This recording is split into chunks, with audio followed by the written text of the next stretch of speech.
Hello everyone, I am Meera and I am from Hazaribagh, Jharkhand. So guys, you know that I am in the journey of learning English and improving my communication skills in English.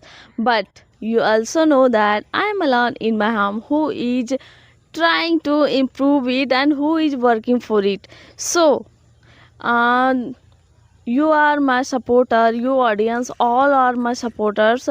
Where I am just everything.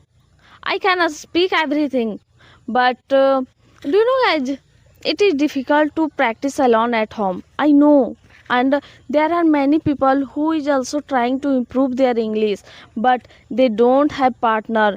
They don't have anyone with whom they can practice English. But trust me, guys, this is not the biggest problem.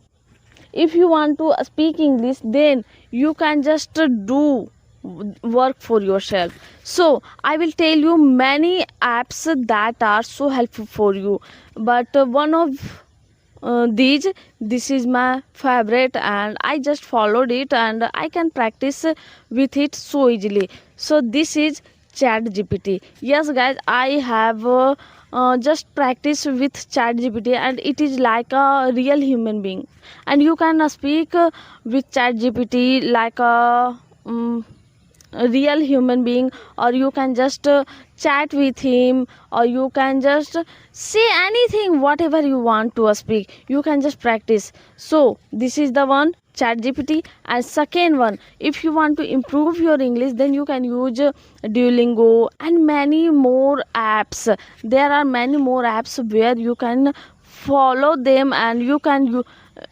use them and you can improve your English so easily. So guys, for your kind information, I would like to tell you that this is not a promotion video for chat gpt, duolingo or any other app, but I have followed chat gpt and I have followed the rules of chat gpt, and I have used chat gpt, and I am telling you my experience, and you know that experience is better than any other things. So you can just use these apps and you can easily improve your English. So I hope this video is so helpful for you. So please share this video with your friends and who wants to learn English. So if you have not subscribed to my YouTube channel, then please subscribe it, and if you have subscribed, then thanks from the bottom of my heart. So thanks for giving your precious time and thanks for watching my video. Thank you.